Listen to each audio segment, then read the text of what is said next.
మహాపరిశుద్ధులను ప్రేమ కలిగిన మా ప్రియ పరలోకపు తండ్రి, మీకు వందనాలు, స్తుతులు, స్తోత్రములు తెలియచేసుకుంటూ మీ పాద సన్నిధికి వస్తా ఉన్నాం నాయన. ఇదిగో తండ్రి నాయన, ఈ దినమున ప్రభా మీరు నాయన మా అందరికి ఇచ్చిన నూతనమైన ఇదిగో ప్రభా సజీవమైన స్థితిని బట్టి నీకు వందనాలు, స్తోత్రాలు స్తోత్రాలు స్తోత్రాలు స్తోత్రాలు నాయన. అయ్యా ఇదిగో తండ్రి, కేవలము నీ కృప వలన నాయన మేము నాయన ఇదిగో తండ్రి సజీవుల లెక్కలో ఉన్నామని ఇదిగో తండ్రి నమ్మి విశ్వసించి మీకు స్తోత్రం అని చెప్తా ఉన్నాం తండ్రి. నీ దయా, నీ కృప, నీ కనికరము ఎంతో గొప్పవి నాయన. అయ్యా ఇవి వర్ణించుట మా వల్ల కాదు నాయన. ఇదిగో తండ్రి, ఉదయకాల సమయాన్ని మాకు అనుగ్రహించినందుకు నీకు వందనాలు. ఈ ఆరాధన మాకు ఇచ్చినందుకు నీకు వందనాలు. అయ్యా ఇదిగో తండ్రి, నీ బిడ్డలు ఇంకా ఎందరైతేనైనా ఇక్కడికి రావాలో వారిని త్వరగా రప్పించమని ప్రార్థన చేస్తా ఉన్నాను. వచ్చిన బిడ్డలందరినీ దీవించమని ప్రార్థన చేస్తా ఉన్నాను.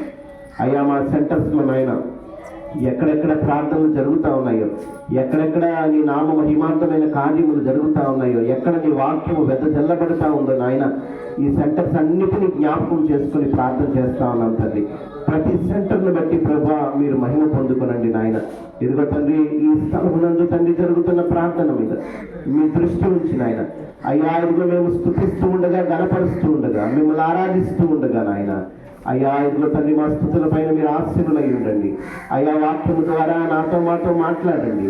అయ్యా ఇదిగో మమ్మల్ని తృప్తిపరచండి, సరిచేయండి, మీరు మహిమ పొందుకోనమని యేసయ్య పరిశుద్ధమైన దివ్యమైన నామమున మిక్కిలి వినయంగా అడిగి వేడుకొని ప్రార్థన చేసుకుంటా ఉన్నాం మా తండ్రి. ఆమేన్, ఆమేన్, ఆమేన్. తండ్రి యొక్కయు, కుమారుని యొక్కయు, పరిశుద్ధాత్మ యొక్కయు నామమున ఆమేన్. ప్రభువా మమ్మను కనికరింపుము, క్రీస్తు మమ్మను కనికరింపుము, ప్రభువా మమ్మను కనికరింపుము. అపోస్తలుల విశ్వాస ప్రమాణాన్ని మన విశ్వాసంగా దేవుని ఎదుట చెప్పుకుందాం. భూమి ఆకాశంలో సృజించిన సర్వశక్తి గల తండ్రి అయిన దేవుని నమ్ముచున్నాను. ఆయన ఏక కుమారుడును మన ప్రభువు అయిన యేసుక్రీస్తును నమ్ముచున్నాను. ఈయన పరిశుద్ధాత్మ వలన గర్భమున ధరింపబడి కన్యక మరియకు పుట్టి పొంతిపిలాతు ద్వారం కింద శ్రమపడి శిలువవేయబడి చనిపోయి సమాధి చేయబడిననియు అదృశ్యలోకంలోనికి దిగిననియు చనిపోయిన వారిలో నుండి మూడవ దినమున లేచి పరలోకమునకెక్కి సర్వశక్తి గల తండ్రి అయిన దేవుని కుడి చేతి వైపున కూర్చుని ఉన్నాడని సజీవులకు మృతులకు తీర్పు చేసి అక్కడ నుండి వచ్చిననియు నమ్ముచున్నాను. పరిశుద్ధ ఆత్మను నమ్ముచున్నాను. పరిశుద్ధ క్రైస్తవ సంఘమును, పరిశుద్ధుల సహవాసమును, పాప క్షమాపణను, శరీరపు పునరుత్థానమును, నిత్య జీవమును ఉన్నదని నమ్ముచున్నాను. ఆమేన్. కీర్తన గ్రంథం 49వ సంకీర్తన ఉత్తర ప్రత్యుత్తరాలుగా మనము చదువుకుందాం. 49వ సంకీర్తన. సర్వజనులారా ఆలకించుడి. సామాన్యులని, సామంతులని, దళితులని, దళితులని, లోకనివాసులారా మీరంతా ఏకమా కూడి చెవియొగ్గుడి. నా నోరు విజ్ఞాన విషయములను పలుకు, నా హృదయ ధ్యానము పూర్ణ వివేకమును కూర్చినదై ఉండదు. గుణాంతరముల దానికి నేను చెవియొగ్గెదను, స్థలాన్ని తీసుకొని నా మరుగు మాట బయలుపరచుదను.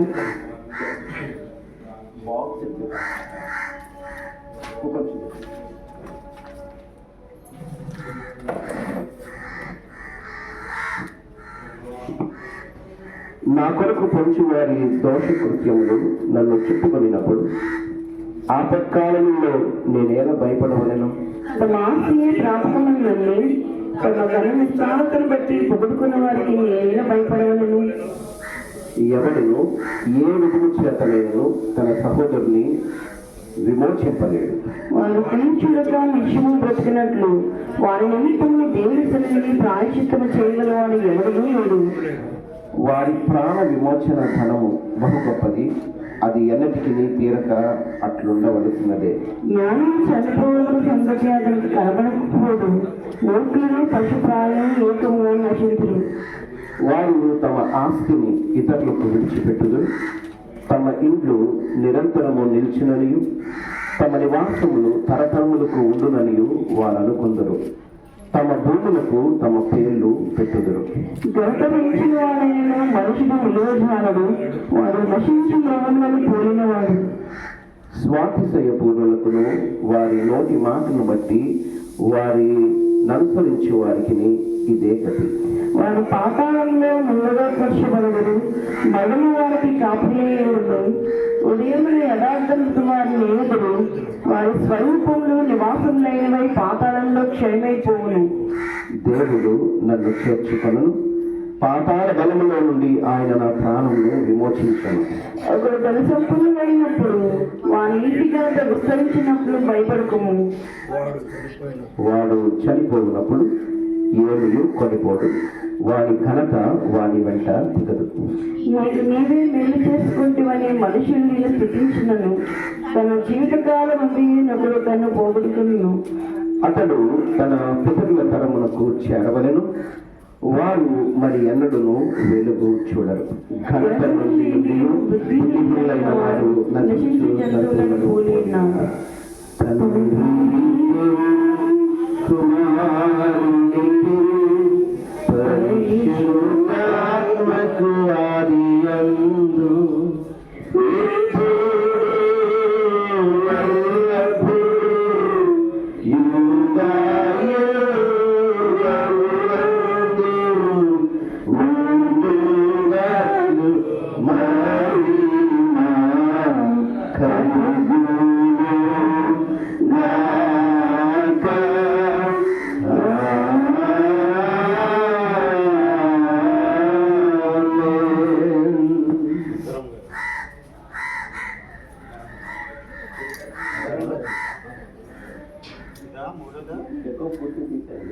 మైక్ అటువైపు పెట్టుకుంటే మైక్ ఇటువైపు రాకుండా ఎవరిని వాస్తుంటారు?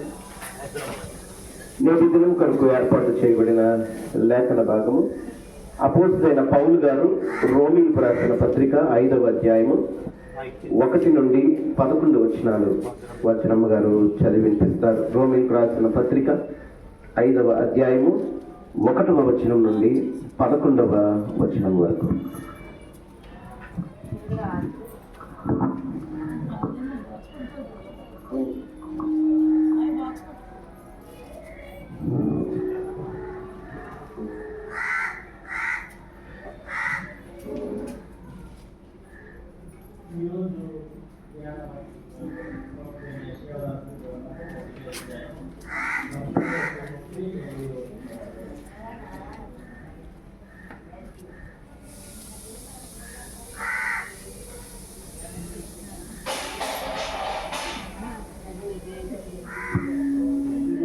ఏర్పాటు చేయబడిన పత్రికా పాఠ్యభాగము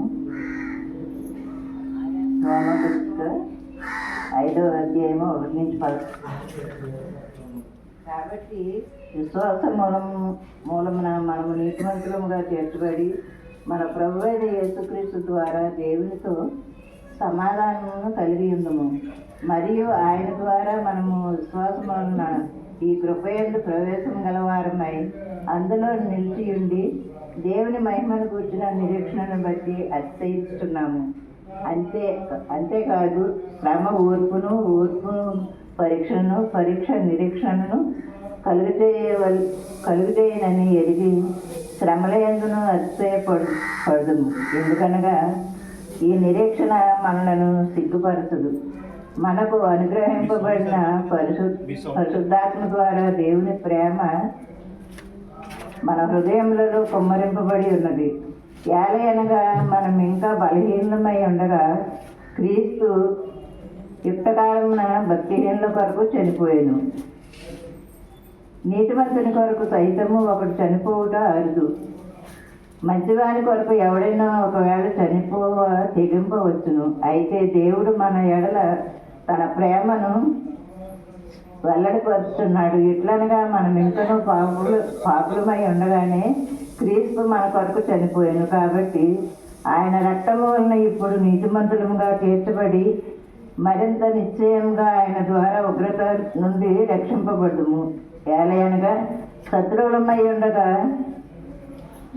ఆయన కుమారుని మరణం ద్వారా మనము దేవునితో సమాధానపరచబడిన ఎడల సమాధానపరచబడిన వారమై ఆయన జీవించుట చేత మరి నిశ్చయముగా రక్షింపబడుము. అంతేకాదు మన ప్రభు అయిన యేసుక్రీస్తు ద్వారా మనము దేవుని యందు అతిశయపడుతున్నాము. ఆయన ద్వారానే మనము ఇప్పుడు సమాధాన స్థితి పొంది ఉన్నాము. దేవుడి తన పరిశుద్ధ వాక్యం దీవించుగాక. ఆంధ్ర క్రైస్తవ కీర్తన పుస్తకంలో నుండి 679వ పాట, ఆశ్చర్యమైన ప్రేమ కల్వరిలోని ప్రేమ. ఈ పాట పాడుతూ దేవుణ్ణి మహిమపరుచుకుందాం. ఆశ్చర్యమైన ప్రేమ కల్వరిలోని ప్రేమ, మరణము కంటే బలమైన ప్రేమది, నన్ను జయించే నీ ప్రేమ. ఆశ్చర్యమైన ప్రేమ కల్వరిలోని ప్రేమ, మరణము కంటే బలమైన ప్రేమ, నన్ను జయించే నీ ప్రేమ. మరణము కంటే బలమైన ప్రేమ, నన్ను జయించే నీ ప్రేమ. ఆశ్చర్యమైన ప్రేమ, పరమను వీడిన ప్రేమ, ధనను పాపిని వెదకిన ప్రేమ. పరమను వీడిన ప్రేమ, ధనను పాపిని వెదకిన ప్రేమ. నన్ను కరుణించి ఆదరించి సేవనిచ్చి నిత్య జీవనిచ్చి, నన్ను కరుణించి ఆదరించి సేవనిచ్చి నిత్య జీవనిచ్చి. ఆశ్చర్యమైన ప్రేమ, పావనయేసుని ప్రేమ, సిలువలో పాపిని మోసిన ప్రేమ. పావనయేసుని ప్రేమ, సిలువలో పాపిని మోసిన ప్రేమ. నాకు మరణించి జీవనిచ్చి జయమిచ్చి తన మహిమనిచ్చి. నాకు మరణించి జీవనిచ్చి జయమిచ్చి తన మహిమనిచ్చి. ఆశ్చర్యమైన ప్రేమ, శ్రమను సహించిన ప్రేమ, నాకై శాపము నచ్చిన ప్రేమ. శ్రమను సహించిన ప్రేమ, నాకై శాపము నచ్చిన ప్రేమ. విడనాడని ప్రేమది, ఎన్నడూ ఎడబాయనిది. విడనాడని ప్రేమది, ఎన్నడూ ఎడబాయనిది.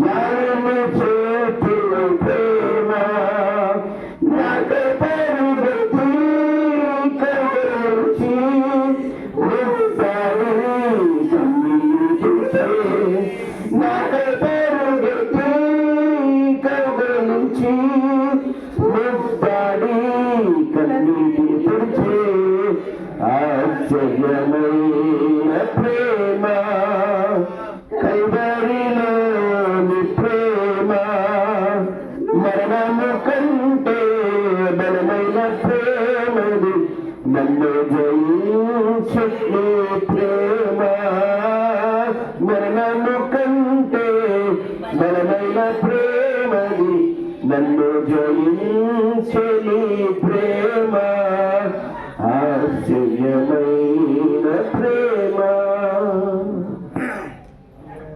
ప్రార్థన చేసుకుందాం. ప్రార్థన చేసుకొని దేవుని యొక్క వాక్య ధ్యానం కొరకు మన హృదయాలను మనము సిద్ధపరచుకుందాం. మహోన్నతుడైన మా ప్రియ పరలోకపు తండ్రి, నీకు వందనాలు, స్తుతులు, స్తోత్రములు నాయన. అయ్యా, నిన్ను స్తుతించడానికి మాకు అనుగ్రహించిన సమయాన్ని బట్టి నీకు వందనాలు ప్రభా. ఇదిగో తండ్రి నాయన, నీ మాటలు అయ్యా మధురమైన నీ వాక్యము ధ్యానం చేసుకునడానికి, మమ్మల్ని మేము సరిచేసుకునడానికి నాయన, మమ్మల్ని మేము తండ్రి నాయన నీ వాక్యపు వెలుగులో తండ్రి సరిచూసుకునడానికి ప్రభా, మా అందరికీ అనుగ్రహించిన మరొక తరుణాన్ని బట్టి నీకు వందనాలు ప్రభా. అయ్యా, ఇదిగో మేమందరము తండ్రి మీ బిడ్డలుగా, మీరు మేపు గొర్రెలుగా, మీ స్వరము వినేవారిగా మీ పాదములు చెంతకొస్తా ఉన్నాం తండ్రి. మేము ఎక్కడ తప్పిపోకుండానట్లు ప్రభా.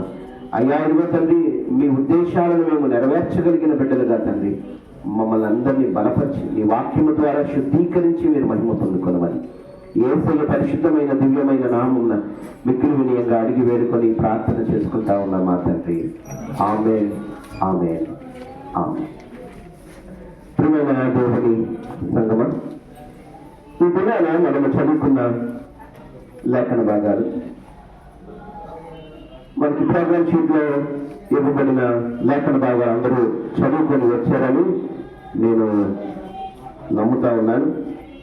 ఈ దినం మనము లేవియ కాండము 3వ అధ్యాయాన్ని, రోమీయులకు రాసిన పత్రిక 5వ అధ్యాయాన్ని మనము ధ్యానాంశముగా మనం చదువుకున్నాం. లేవి గ్రంథంలో 3వ అధ్యాయంలో 17 వచనాలలో మనము ఒక ప్రత్యేకమైన విషయాన్ని మనము గమనిస్తాం. ఆ విషయం ఏంటి అంటే సమాధాన బలి. 1వ అధ్యాయంలో మనము ఒక బలిని చూసాము, అది దహన బలి. 2వ అధ్యాయంలో ఒక నైవేద్యాన్ని చూసాము, ఒక అర్పణ దేవునికి ఇవ్వడాన్ని మనం చూస్తా ఉన్నాం. 3వ అధ్యాయంలో ప్రభువు రాయించిన మాట దేని కొరకు అంటే సమాధాన బలి. సమాధాన బలి లేదా కృతజ్ఞత అర్పణ బలి అని కూడా దీన్ని పిలుస్తారు. దేవుడు సమాధాన బలిని దేని ఉద్దేశంతో ఏర్పాటు చేశారో అది మనము అర్థం చేసుకోవడానికి ప్రయత్నం చేయాలి. సమాధాన స్థితిని బట్టి ఇవ్వబడిన బలి. దేనిని బట్టి? సమాధాన స్థితిని బట్టి. మనందరికీ మనం ఈ పంచకాండాలు మనం చదువుతా ఉన్నప్పుడు అనేకమైన సార్లు మోషే గారు ఒక ప్రత్యేకమైన విషయాన్ని పదే పదే ఇశ్రాయేలీయులందరికీ జ్ఞాపకం చేస్తా ఉన్నారు. ఆ విషయం ఏంటి అంటే, ఇదిగో ఆ ఇనుప కొలుములో నుండి, బానిసత్వంలో నుండి, కష్టమైన పరిస్థితుల్లో నుండి, ఏడుపు నిట్టూర్పులో నుండి దేవుడు మిమ్మల్ని ఏం చేశాడు? తన బాహువుల చేత మిమ్మల్ని కాపాడుతూ మిమ్మల్ని రక్షించి, ఇదిగో పాలు తేనెలు ప్రవహించు ఈ సుందరమైన దేశంలో, ఫలించే దేశంలో, అభివృద్ధి చెందిన దేశంలో, మీరు తవ్వని బ్రావులు, మీరు కట్టని ఇల్లు, మీరు నాటని పొలములలో మీకు సమృద్ధిని సమాధానం ఇచ్చాడు దేవుడు. ఇది జ్ఞాపకం చేశాడు మోషే గారు. ఇప్పుడు లేవియ కాలంలో ప్రభువు జ్ఞాపకం చేస్తుంది ఏంటి అంటే, సమాధాన బలి. మీకున్న సమాధాన స్థితిని బట్టి మీరు దేవునికి బలి అర్పణ లేదా మీ కృతజ్ఞత అర్పణ చెల్లించడానికి సాదృశ్యంగా దేవుడు ఈ సమాధాన బలిని ఏర్పాటు చేశాడు. దీంట్లో మనం చూస్తాం, మీరు చదివినప్పుడు మీకు అర్థమవుతుంది. సమాధాన బలి ఏమి ఇవ్వచ్చు? ఎద్దుల యొక్కయు, గొర్రెల యొక్కయు, మేకల యొక్కయు, ఈ 3 అక్కడ చెప్పి అక్కడ ఒక ప్రత్యేకమైన స్థితిని దేవుడు ఏర్పాటు చేశాడు. ఆ స్థితి ఏంటంటే, ఆ పశువు మీద ఎవరైతే ఈ సమాధాన బలిని అర్పిస్తా ఉన్నారో వారి చేతులు ఉంచాలి. ఆ పశువు మీద ఎవరి చేతులు ఉండాలి? ఎవరైతే అర్పిస్తా ఉన్నారో వారి చేతులు ఉండాలి. కొంత భాగము దహన బలిగా అర్పిస్తారు. కొవ్వంతా, కొంత భాగం కొవ్వు మొత్తము కూడా దేవునికి దహన బలిగా అర్పిస్తారు. దాంట్లో కొంత భాగము లేవీయులకి చెందుతుంది, ఇంకొంత భాగము ఎవరైతే ఇస్తారో వారికి, లేదా అవసరతలో ఎవరైతే ఉన్నారో, ఆ ఆలయం దగ్గర ఎవరైతే ఉన్నారో, ఆ ఆహారం కోసం ఎవరైతే చూస్తా ఉన్నారో వారికి పెట్టబడుతుంది. అర్థమవుతుంది కదండి. ఒకటి దహన బలి. సమాధాన బలిలో ఉన్న 3 విషయాలు. ఒకటి దహన బలి, అది కొవ్వంతటిని తీసుకొని దేవునికి దహన బలిగా అర్పించడం. 2 యాజకులది. 3 అవసరతలో ఉన్నవారు. ఇలాగున దేవుడు ప్రజలకు కలిగిన సమాధానాన్ని బట్టి 1 దేవునిని స్తుతించడము, 2 యాజకుల్ని గౌరవించడము, 3 తన పొరుగు వారిని గౌరవించడం. ఈ 3 అంశాలు దీంట్లో మనము చూస్తా ఉన్నాం. ఎవరు మంచి పనులు చేయగలరు, ఎవరు దేవుని కార్యములు చేయగలరు? ఒకసారి ఆలోచన చేయండి. ఎవరు దేవుని కార్యములు నెరవేర్చగలరు? దేవుని వాక్యమును సాత్వికంగా ఎవరు అంగీకరించగలరు అంటే వారు దేవుని చేత నడిపింపబడినప్పుడే. దేవుని దగ్గర నుంచి మేలు పొందుకున్న వారు దాన్ని మర్చిపోరు. కీర్తనకారుడు ఏమంటాడు 103వ సంకీర్తనలో, ఆయన చేసిన ఉపకారములలో దేనిని నువ్వు గుర్తుపెట్టుకుంటే గుర్తుపెట్టుకో, లేకపోతే లేదనలేదు. ఏమన్నారు? మరొకము ఎప్పుడు జ్ఞాపకం ఉంచుకో. ఇశ్రాయేలుతో దేవుడు చెప్తున్న మాట, మోషే ద్వారా పలుకుతున్న మాట ఏంటి అంటే, మీరు పొందుకున్న మేలు, మీరు పొందుకున్న సమాధానకరమైన పరిస్థితి దేవుని వలన కలిగినది తప్ప మీ గొప్పతనం కాదు. మీరు ప్రార్థన చేశారు కరెక్టే, కానీ మీ ప్రార్థన ఆలకించి మీకు సమాధానకరమైన పరిస్థితి అనుగ్రహించింది మాత్రము మీ శక్తి కాదు, మీ భక్తి కాదు, మీ బలం కాదు, మోషే కాదు, అహరోను కాదు. ఎవరంటే అది దేవుని కృప. ఆయన బాహుబలము చేత మోషేను ఏర్పాటు చేసుకొని, అహరోనును ఏర్పాటు చేసుకొని, మిర్యామును ఏర్పాటు చేసుకొని ఇశ్రాయేలు ప్రజల్ని నడిపించినట్లుగా, కృప చూపించినట్లుగా మనము గమనిస్తా ఉన్నాం. ప్రియమైన దేవుని సంగమం, రోమీయులకు రాస్తూ 5వ అధ్యాయంలో అపోస్తలుడైన పౌలు ఇలాంటి సమాధానకరమైన పరిస్థితుల గురించి మాట్లాడుతూ ఉన్నాడు. మనిషి పాపము చేత కొట్టుమిట్టాడుతూ ఉన్నప్పుడు ప్రతి మనిషికి హృదయంలో ఒక భయం.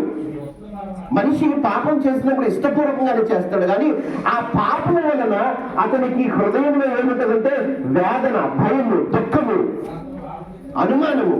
ఏమైపోతుందో నా జీవితం. ఒకసారి ఆలోచన చేయండి. ఇప్పుడు రోడ్డు మీద మనం ఒక 2 వీలరో 4 వీలరో వేసుకొని వెళ్తా ఉన్నాం. ఆ 2 వీలరో 4 వీలరో మనం రోడ్డు మీద ప్రయాణం చేయాలి అంటే దానికి మనకి డ్రైవింగ్ వస్తే సరిపోదు. ఏం కావాలి?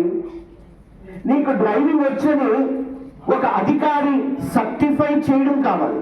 దానికి ఒక ధృవీకరణ పత్రం, ఒక సర్టిఫికెట్, ఒక కార్డ్ నీ దగ్గర ఉండి తీరాలి. నీ వెహికల్ కరెక్ట్ గా ఉంది, పొల్యూషన్ ఏమి లేదు దీంట్లో అని ఒక సర్టిఫికెట్ ఉండాలి. ఇలా ఒక బండి మీద, రోడ్డు మీద మనం ప్రయాణం చేయాలి అంటే, ఆ బండిని ఉపయోగించాలంటే కొన్ని పత్రాలు, కొన్ని సర్టిఫికెట్లు మన దగ్గర ఉండాలి. సర్టిఫికెట్లు అన్నీ నా దగ్గర ఉన్నాయి అనుకోండి, నేను ఎలా వెళ్తాను? చెప్పండి. ధైర్యంగా వెళ్తాను. ఇంకెలా వెళ్తాను? పోలీసు వాళ్ళని ఆపితే బాగుండు, పోలీసు వాళ్ళని ఆపితే బాగుండు, పోలీసు వాళ్ళని ఆపితే బాగుండు అనుకుంటా. నా దగ్గర ఏ సర్టిఫికెట్ లేదు, ఏ లైసెన్స్ లేదు, సీ బుక్ లేదు, పొల్యూషన్ సర్టిఫికెట్ లేదు, ఏమీ లేవు. ఎలా వెళ్తాను నేను? ఇంటి దగ్గర బయలుదేరేటప్పుడు అబ్బా నా బండి వేసుకొని నేను వెళ్తాను అనుకుంటాను, కానీ మెయిన్ రోడ్ ఎక్కిన దగ్గర నుంచి అవి బాబు పోలీసులు పట్టుకుంటారేమో భయం. ఇద్దరు ట్రావెల్ చేస్తా ఉన్నారు, జాగ్రత్త గమనించండి. సర్టిఫికెట్స్ అన్ని ఉన్నవారు ట్రావెల్ చేస్తా ఉన్నారు, ఏమీ లేని వారు కూడా ట్రావెల్ చేస్తారు. కానీ ఎక్కడ తేడా ఉంది? హృదయంలో ఆందోళన, వేదన, సమాధానం లేని స్థితి.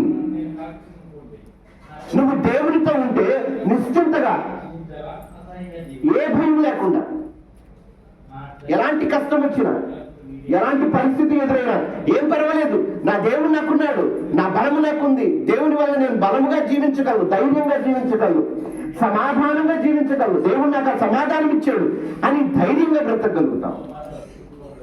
అదే దేవునితో లేవనుకోండి, దేవుని యొక్క సమాధానము మనలో లేదనుకోండి, మన జీవితం ఎప్పుడు కూడా భయమే. మన జీవితం ఎప్పుడు కూడా ఆందోళనే. రేపేమి జరుగుతుందో అన్న భయం. నేను చేసిన ఈ తప్పుల వల్ల ఏంటి, నా బ్రతికేంటి, నా భవిష్యత్తు ఏంటి, నా పిల్లల భవిష్యత్తు ఏంటి, నా కుటుంబం ఏంటి అన్న భయం రాజ్యం వెళ్తుంది. గుర్తుపెట్టుకోండి, దేవుని చేత నిర్దోషి అని ఎంచబడిన వాడు ధన్యుడు. ఎక్కడ రాయబడింది?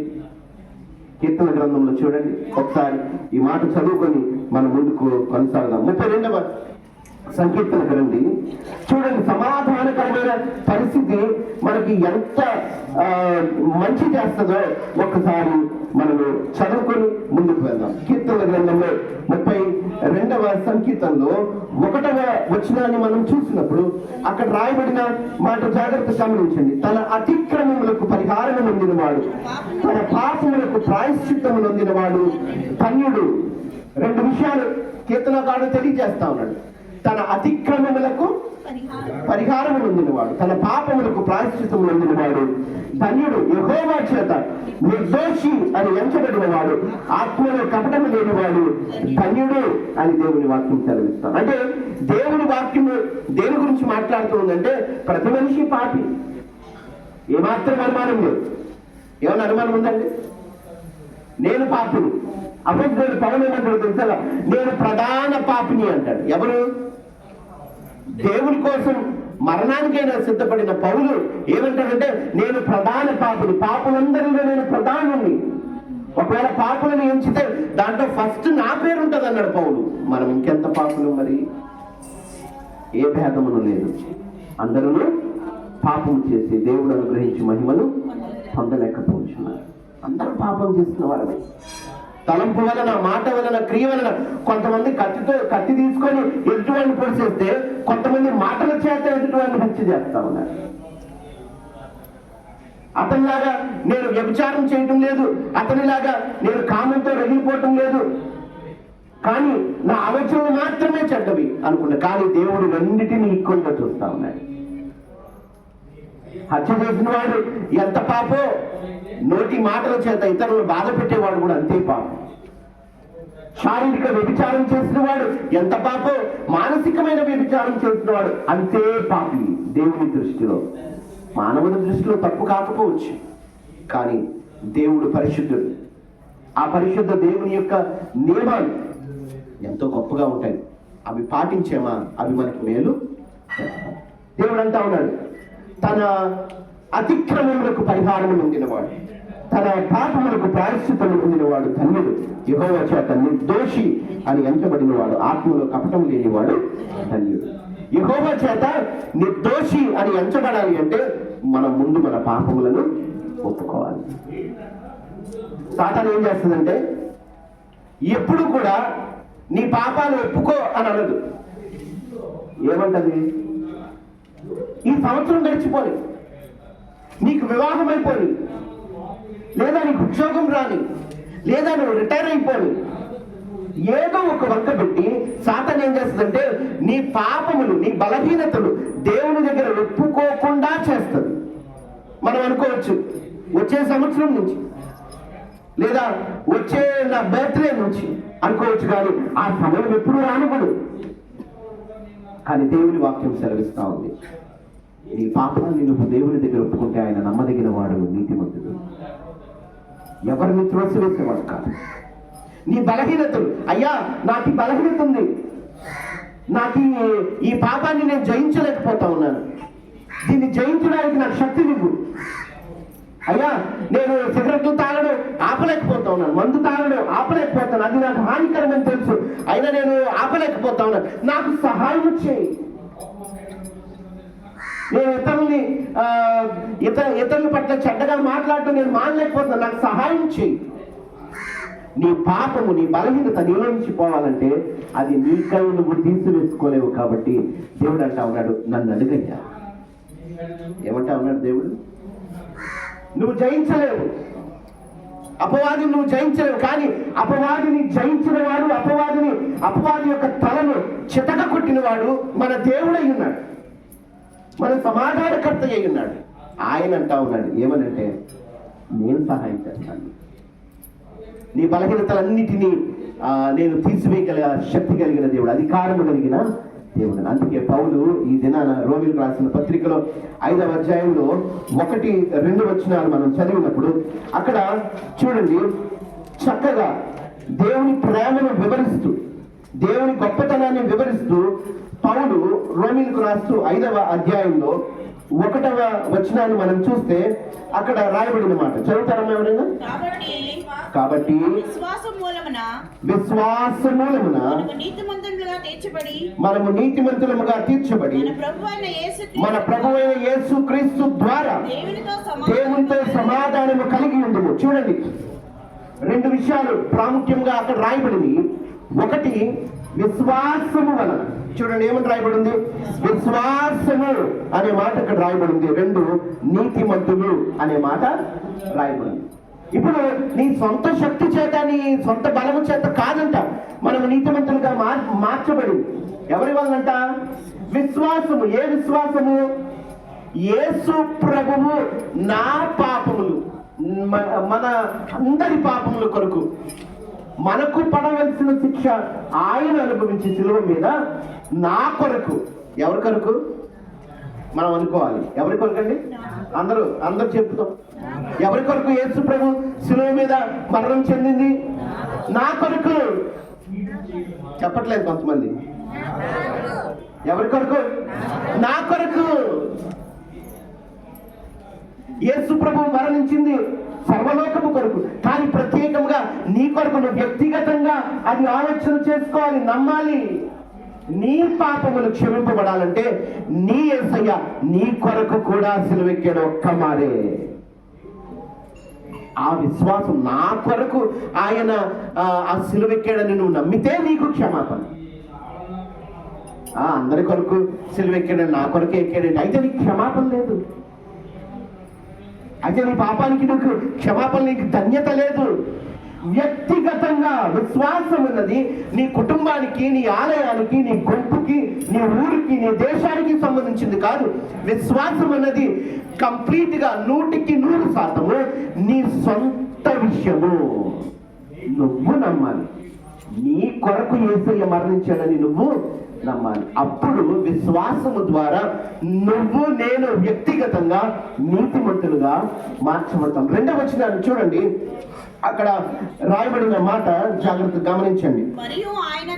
మరియు ఆయన ద్వారా యేసుక్రీస్తు ద్వారా మనము విశ్వాసము వలన ఈ కృపయందు ప్రవేశము గల వారై అందులో నిలిచి ఉండి దేవుని మహిమను గూర్చిన నిరీక్షణను బట్టి అతిశయపడుచున్నాము. దేని వలన మనం పొందుకున్నామంట? నువ్వు విశ్వాసము వలన నీతిమంతులుగా మార్చబడ్డావు. అది నీ గొప్పతనము కాదు, అది కృప వలన నీవు పొందుకున్నావు. కృప అంటే అర్థం ఏంటి? కృప, మీ ఇంటికి ఎవరైనా యాచకం చేసుకోవడానికి వచ్చారు, అమ్మా నాకు కొంచెం ఏమైనా బొగ్గుంటే పెట్టండి అన్నారు. పెట్టారు. ఏమంటారు దాన్ని? ఏమంటారు? మీ దగ్గర ఎక్కువ ఉండి పెట్టారు అనుకోండి, దాన్ని దానం చేసామని. ఎవరో అడిగారు, అవసరంలో ఉన్నారు, చూస్తే అర్థమవుతుంది, చాలా రోజులు అయిందేమో అన్నం తిని అన్నట్టుగా ఉంది పరిస్థితి. నీకు ఎంత ఆహారం కావాలో అంతే ఉంది. నీ దగ్గర ఉన్నది నువ్వు త్యాగం చేసి ఎదుటివాడికి ఇస్తే, ఎదుటివాడు ఎవరైతే పొందుకున్నాడో వాడు కృప పొందుకున్నాడు. నువ్వేం చేసావు? దానము చేయలేదు, నువ్వు కృప చూపించావు. నీకున్నది త్యాగం చేసి, అది యేసు ప్రభు చేసింది. యేసు ప్రభువు ఏమి దానం చేయలేదు, ఆయనకున్నది ఎక్కువై నీకు ఇవ్వలేదు. ఆయన త్యాగము చేసి తన మహిమను విడిచిపెట్టి ఆయన శిలువ మరణము నుండి నీకు కృపనిచ్చాడు. కృప ద్వారా నిన్ను రక్షించుకున్నాడు. అంటే దాని అర్థం ఏంటో తెలుసా? కృప ద్వారా నిన్ను రక్షించుకున్నాడంటే నిన్ను రక్షించవలసిన అవసరత యేసయ్యకి లేదు, నిన్ను శిక్షించే అధికారంలో ఉన్నాడు యేసయ్య. నేను చక్కగా బ్రతకమన్నాను, ఇదిగో ఇంక కావలసినంత ఇచ్చాను, అయినా వీళ్ళు మాట వింటం లేదు కాబట్టి వీళ్ళని శిక్షిస్తాను అంటే ఎవరు అడగడానికి సరిపోవు. కానీ యేసుప్రభు ఏమన్నారో తెలుసా? ఇదిగో నేను వీరి మీద కృప చూపిస్తాను, వీరు శాశ్వతంగా నాశనం అయిపోకుండా నేను వీరిని కాపాడుతాను అనుకున్నాడు. ఆయన తన మహిమ గల సింహాసనాన్ని విడిచిపెట్టి నీ కోసము నా కోసం, మరలా చెప్తా ఉన్నాను, నీ కోసము నా కోసము నా కోసం ఆయన సిలువను ఎక్కాడు. అది కృప. ఆయన కృప ఇచ్చినవాడు, మనము కృప పొందుకున్నవాడు. ఆ నిమిత్తము ఎప్పుడు కూడా యేసుకు మనము స్తోత్ర వందనాలు తెలియచేయాలి. అన్నిటికంటే ప్రాముఖ్యంగా, దేవా నాకు మంచి ఇల్లు ఇచ్చావు, వందనాలు, మంచిదే, కానీ నువ్వు ప్రతిరోజు జ్ఞాపకం పెట్టుకోవాలి, అయ్యా నీ కృప వలన నేను సమాధానకరమైన పరిస్థితిలో ఉన్నాను, నీకు స్తోత్రం అని చెప్పుకోగలగాలి.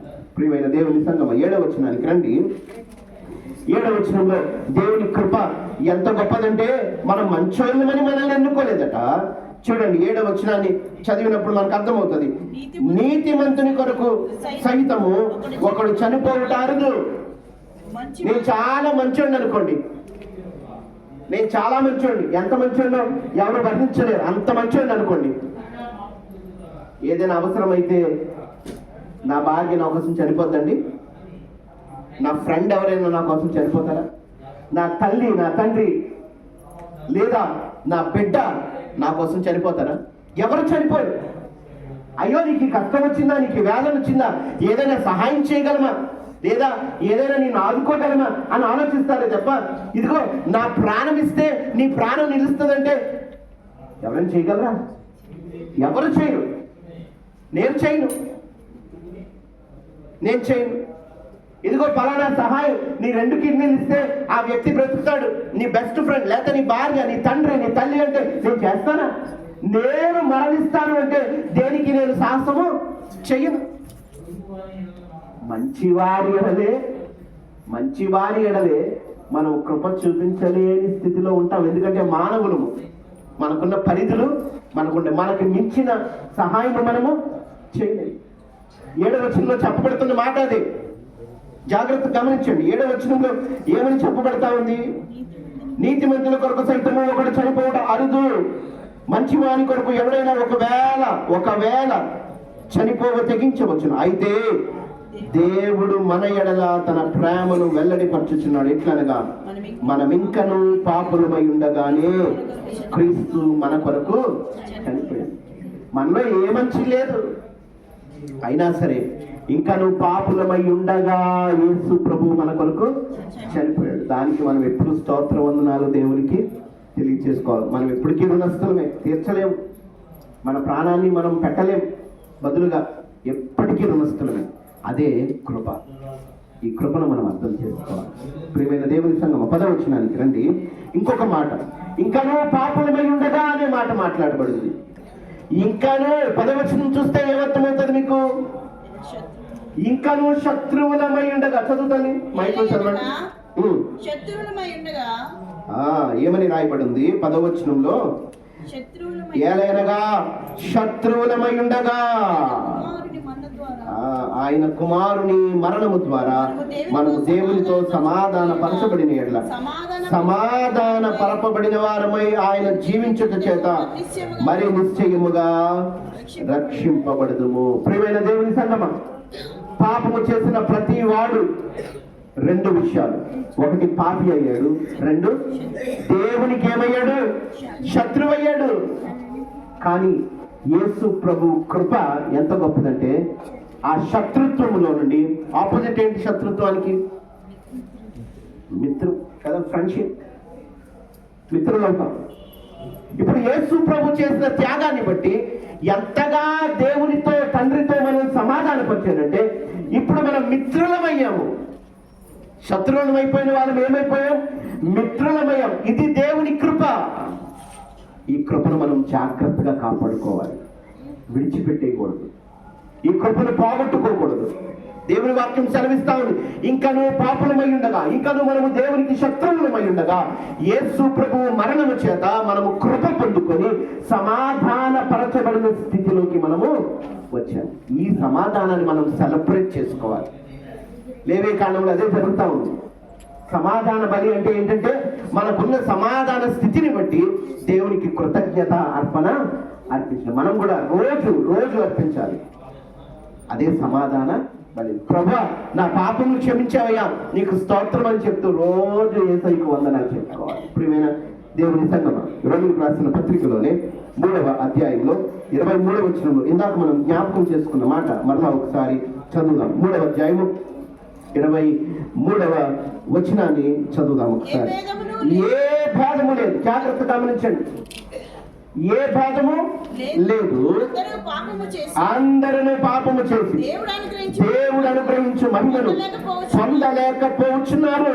ఏ భేదము లేదు. నువ్వు ఇవాళ యేసు ప్రభువుని అంగీకరించావా? నువ్వు 10 సంవత్సరాల నుంచి యేసు ప్రభువుని ఆరాధిస్తా ఉన్నావా? 40 సంవత్సరాల నుంచి ఆరాధిస్తా ఉన్నావా? నీ పూర్వీకులందరూ క్రైస్తవులా? ఏమండి? రక్షింపబడే వరకు, యేసు ప్రభువులో కడగబడే వరకు నీ కుటుంబ నేపథ్యం కానీ ఇంకా ఏ నేపథ్యము పనిచేయదు. నువ్వు నిజముగా యేసు ప్రభు దగ్గర నీ పాపము ఒప్పుకునే అంతవరకు కూడా నువ్వు దేవుడు అనుగ్రహించే మహిమను నువ్వు పొందుకోలేవు. అది పొందుకోవాలంటే నీ పాపాలను నువ్వు ఒప్పుకోవాలి. యోహాను పత్రిక, మొదటి పత్రికలో చూడండి, చక్కగా వివరిస్తా ఉన్నారు యోహాను గారు. చాలాసార్లు అపవాది మన పాపను ఒప్పుకోకుండా చేస్తాడు. నువ్వేం పాపం కాదు, చాలా మంది కన్నా నువ్వు చాలా బెటర్ అంటారు సాతాను. మెచ్చుకుంటుందా? ఏమండి? సాతాను ఏం చేస్తుంది తెలుసా? పొగుడుతుంది నిన్ను. సాతాను ఏం చేస్తుంది? పొగిడే వారితో చాలా జాగ్రత్త, చాలా డేంజర్. నువ్వు పలానా తప్పు చేస్తావు అని చెప్పిన వాడితో చాలా మంచిది నీకు, ఎందుకంటే నిన్ను నువ్వు సరి చేసుకునే అవకాశం ఉంది. బా మీ అంతటోడు లేడండి అనే వాళ్ళతో చాలా జాగ్రత్తగా ఉండాలి మనం. ఎందుకు? పొగట్ట మనిషిని పాడేస్తుంది. పొగట్ట ఏం చేస్తుంది? మనిషిని పాడేస్తుంది. పొగట్ట ఎందుకు వస్తుందో తెలుసా? నీతో ఏదైనా అవసరం ఉంటే వస్తుంది. ఏమండి? మనల్ని ఎవరైనా పొగుడుతా ఉన్నారంటే దాని అర్థం ఏంటంటే మనతో ఏదో అవసరం ఉంది, లేకపోతే పొగడాల్సిన పని లేదు. ఏ మనిషి అంత గొప్పవాడేం కాదు. అబ్బా మీలాంటి దానాలు చేసేవాళ్ళు అబ్బా మేము ఎక్కడ చూడాలంటే వాళ్ళతో అవసరం ఉందన్నమాట. మరి అబ్బా నీ అంత అందగత్తి నేను ఎక్కడ చూడలేదు అని ఎవడైనా అంటా ఉన్నాడంటే ఆ అమ్మాయితో అవసరం ఉందన్నమాట. జాగ్రత్త గమనించాను. సాతాను చేసే ట్రిక్కిదే. నిన్ను పొగుడుతాడు. ఏమని పొగుడుతాడు?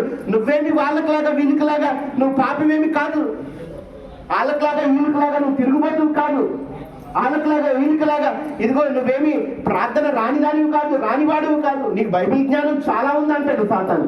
అబ్బా మనం ఎంత మురిసిపోతామో. నువ్వు ఒప్పుకోవాల్సిన పాపాలు ఏమి లేవంటాడు. కానీ బైబిల్ ఏం చెప్తుందో ఒకసారి జాగ్రత్త గమనించండి. యోహాను రాసిన మొదటి పత్రిక, యోహాను గారు రాసిన మొదటి పత్రికలో 1వ అధ్యాయంలో 7వ వచనాన్ని ఒక్కసారి చదువుదాం. అయితే ఆయన వెలుగులోనున్న ప్రకారము మనమును వెలుగులో నడిచిన ఎడల మనము అన్యోన్య సహవాసము గలవారమైందుము. తర్వాత కూడా చదువుతాం. అప్పుడు ఆయన కుమారుడైన యేసు రక్తము ప్రతి పాపము నుండి మనల్ని పవిత్రులుగా చేయును. జాగ్రత్త గమనించండి. మనము పాపము లేని వారమని చెప్పుకొని ఎడల మనలను మనమే మోసపుచ్చుకొనిచున్నాము, మరియు మనలో సత్యం ఉండదు. జాగ్రత్త గమనించండి. 7వ వచనాన్ని మరలా ఒక్కసారి నేను చదువుతా ఉండగా ఒకసారి ప్రతి పదాన్ని జాగ్రత్తగా అర్థం చేసుకోండి. అయితే ఆయన వెలుగులో ఉన్న ప్రకారం మనమును వెలుగులో నడిచిన ఎడల మనము అన్యోన్య సహవాసము గలవారమైనందుము. అప్పుడు ఆయన కుమారుడైన యేసు రక్తము ప్రతి పాపం నుండి మనలను పవిత్రులుగా చేయండి. అన్యోన్య సహవాసం ఎక్కడ వింటాం ఈ మాట? మనం ఎక్కువగా ఎక్కడ వింటాం? అన్యోన్య అనే మాట ఎక్కడ వింటాం మనం? పెళ్ళిళ్ళలో కదా. వీళ్ళిద్దరు చాలా అన్యోన్యంగా ఉండాలి.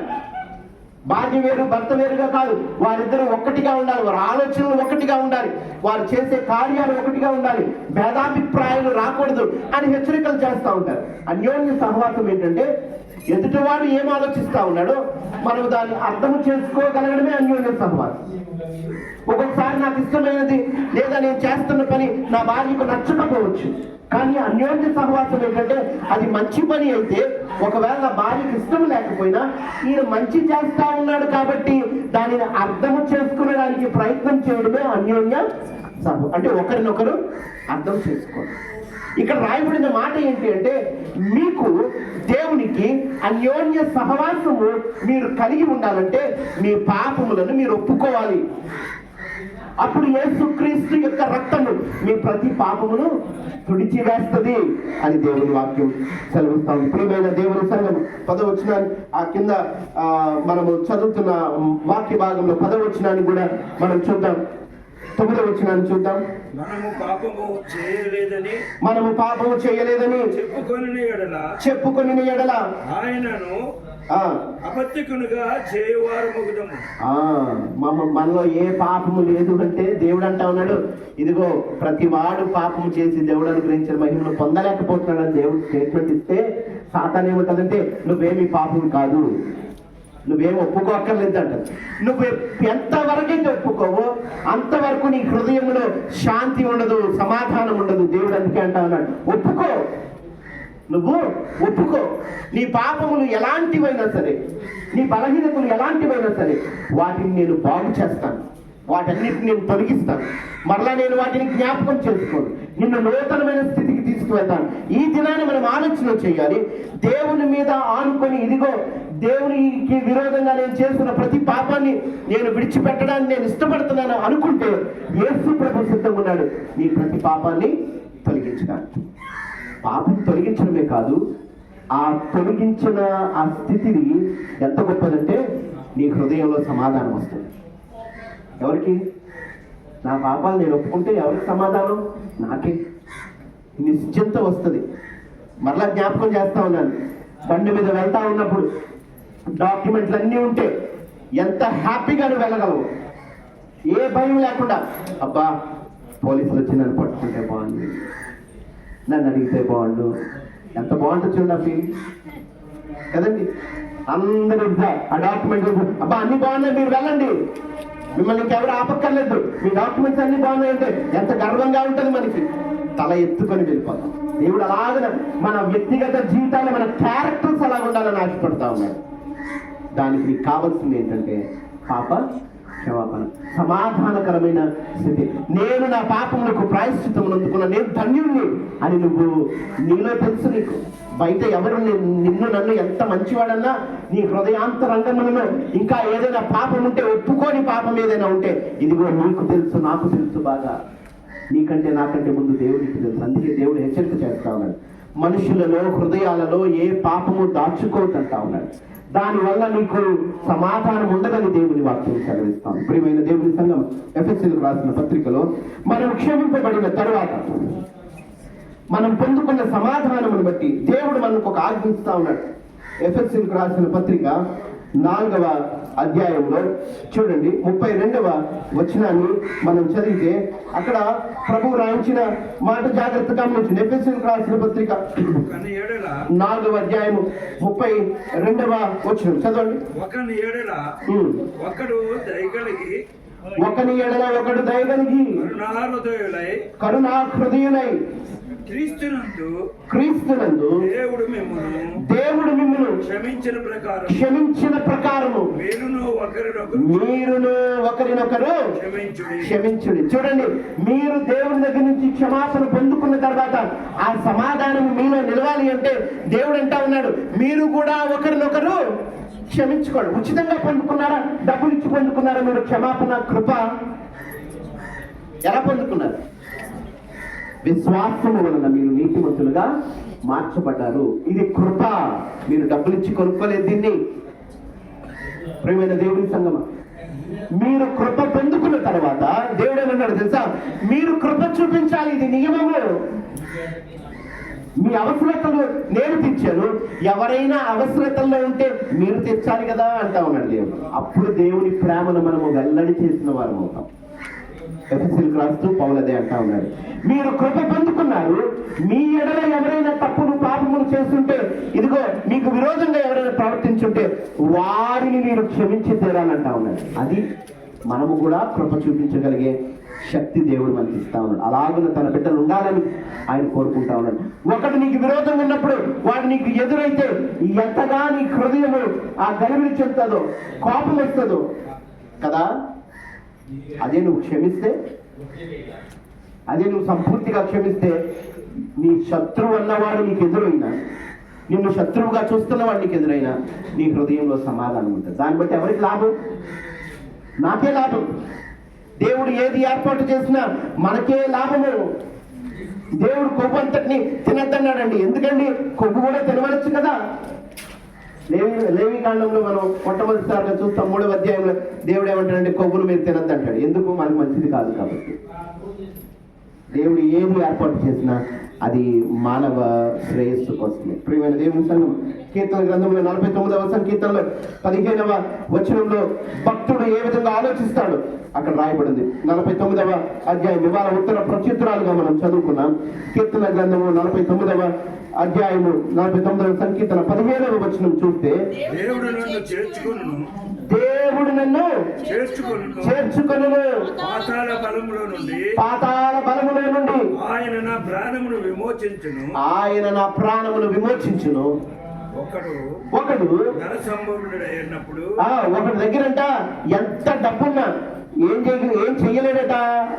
ఆ డబ్బుని చనిపోయిన తర్వాత తీసుకెళ్ళాడు. ఆ డబ్బు వలన పరలోకాన్ని కొనలేడట.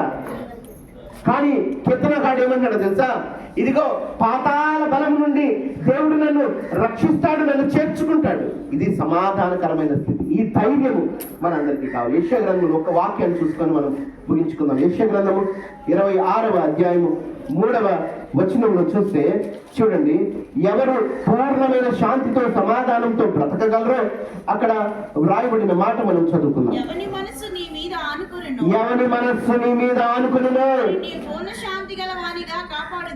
వారిని పూర్ణ శాంతి గలవానిగా నువ్వు కాపాడుతావు అని రాయబడుతుంది. మరలా చదువుతాండి. ఎవని మనస్సు నీ మీద ఆనుకొనునో వానిని నువ్వు పూర్ణ శాంతి గలవానిగా నువ్వు కాపాడుతావు. ప్రియమైన దేవుని సంగమా, మనకు దేవుని మీద ఆధారపడి సమాధానకరమైన పరిస్థితిలో ఉండాలని దేవుని కోరిక. ఒకవేళ ఏదైనా విడిచిపెట్టని పాపం ఇంకా నీలో ఉంటే, ఆ భయం నీలో రాజ్యం వెళ్తా ఉంటే, నేను ఇప్పుడు చనిపోతే నేను ఎక్కడికి వెళ్తాను అనే అనుమానం ఉంటే, దేవుడు అంటా ఉన్నాడు, నువ్వు గొప్ప పని చేసేక్కలేదు. అయ్యా నా పాపములు, అయ్యా నాకు ఈ బలహీనత ఉంది, ఇది నేను గెలవలేకపోతా ఉన్నాను, నాకు సహాయం చేయగలమండి ప్రార్థన. ఎంత సింపుల్ కదా. నీ హృదయంలో ఉన్న భయాలన్నీ పోవడానికి ఒకే ఒక సూత్రం ఏంటి అంటే, దేవుని పాదాల దగ్గరికి వచ్చి, అయ్యా నేను పాపిని, నాలో ఇంకా ఏదైనా పాపము బలహీనత ఉంటే క్షమించు నాయన అని హృదయపూర్వకంగా అడిగితే చాలు, నీకు సమాధానం వస్తుంది, నీకు పాప క్షమాపణ దొరుకుతుంది. ఆ సమాధానాన్ని మనం పొందుకుని ఉంటే దేవునికి వందనాలు. ఇంకా సమాధానం లేక భయంతో బ్రతుకుతా ఉంటే దేవుడి దినాన మనకు అవకాశం ఇస్తాము. సజీవులు ఎక్కడ ఉన్నాం, అది ధన్యత. నువ్వు మరణించిన తర్వాత దేవుని దగ్గరికి వెళ్ళి నువ్వు అడగలేవు. నువ్వు మరణించిన తర్వాత అది సాధ్యం కాదు. దేవుడు నేను సజీవమైన స్థితిలో ఉంచి, ఇదిగో అడిగే స్థితిలో ఉంచి, జ్ఞానమైన స్థితిలో ఉంచి, తెలివున్న స్థితిలో ఉంచి, ఇదిగో ఈ దినాన్ని సెలవిస్తా ఉన్నాడు. నీ హృదయంలో ఉన్న గలిబిలన్నీ నేను తీస్తాను. ఎప్పుడు అంటే, ఇదిగో నువ్వు వచ్చి, ఇదిగో నా పాపములు క్షమించినాయి. నేను బాగానే ఉన్నాను అనుకోవచ్చు, కానీ నీ హృదయంలో ఆందోళన ఉందంటే ఇంకా ఒప్పుకోవాల్సింది ఏదో ఉంది. నేను పరలోక రాజ్యం చేరతానన్న నిశ్చయత ఇంకా నీలో లేదు అంటే ఇంకా నువ్వు ఒప్పుకోవాల్సింది ఏదో ఉంది. ప్రియమైన దేవుని సంగమ, దేవుడిస్తున్న ఈ సమయాన్ని, దేవుడు మనతో మాట్లాడుతున్న విషయాన్ని మనం గ్రహించి ఇవ్వబడిన ఈ గొప్ప అవకాశాన్ని మనం ఉపయోగించుకుంటే మన హృదయంలో సమాధానం, మన శరీరానికి ఆరోగ్యం, మనం బ్రతుకుతున్న ప్రదేశంలో సమాధానకరమైన పరిస్థితులు మనము అనుభవించవచ్చు. కాబట్టి ప్రార్థన చేసుకుందాం. ప్రార్థనలో ప్రభువుని అడుగుదాం, అయ్యా ఏదైనా ఇంకా నేను ఒప్పుకోవాల్సింది ఉంటే నా కన్నులకు చూపించు. నాలో ఉన్న భయాలు తొలగిపోయేలాగున మీరు కృప చూపించారు. ఆ కృపకు నన్ను పాత్రుడిగా చేశారు, అవకాశం ఇస్తా ఉన్నారు. ప్రార్థన చేసుకుందాం. మహాపరిశుద్ధులను ప్రేమ కలిగిన మా ప్రియ పరలోకపు తండ్రి, సమాధానకరమైన స్థితిని మేము అనుభవించాలని మీరు ఆశపడతా ఉన్నారు. మా పాపములకు మీరు ప్రాయశ్చిత్తముగా తండ్రి శిలువ మీద మరణించారయ్యా. స్తోత్రమయ్యా. ఇది కేవలం కృప వల్ల మేము పొందుకున్నామయ్యా. నీకే వందనాలు, స్తుతులు, స్తోత్రము నాయన. మా గొప్పతనం ఏమీ లేదు నాయన, ఉండదు కూడా ప్రభువా. ఎందుకంటే ఇది కృప నాయన. నీ కృపను బట్టి మేము పొందుకున్న సమాధానకరమైన పరిస్థితిని అయ్యా మీరు కోల్పోకుండా సహాయం చేయండి. అపవాది నాయన ఎన్ని భ్రమలలో మమ్మల్ని పెట్టినా వాటిని జయించగలిగిన శక్తిని పరిశుద్ధాత్మ ద్వారా మాకు అనుగ్రహించారు. ఈ దినమున తండ్రి మీరు ఎవరితో మాట్లాడారో వారిని బట్టి నీకు వందనాలు. నన్ను బట్టి, వాక్యము విన్న ప్రతి వారిని బట్టి అయ్యా నీకు వందనాలు. ఈ వాక్యమును బట్టి తండ్రి మమ్మల్ని మేము సరి చేసుకుంటూ ముందుకు కొనసాగడానికి, సంతోషంతో బ్రతకడానికి, సమాధానకరంగా తండ్రి బ్రతకడానికి, అయ్యా మీరు మమ్మల్ని రక్షించారన్న నిశ్చయతతో బ్రతకడానికి మీరు మాకు సహాయం చేసి మీరే మహిమ పొందుతారు. యేసయ్య పరిశుద్ధమైన దివ్యమైన నామమున మిక్కిలిగా అడిగి వేడుకొని ప్రార్థన చేసుకుంటా ఉన్నాం తండ్రి. ఆమేన్, ఆమేన్, ఆమేన్.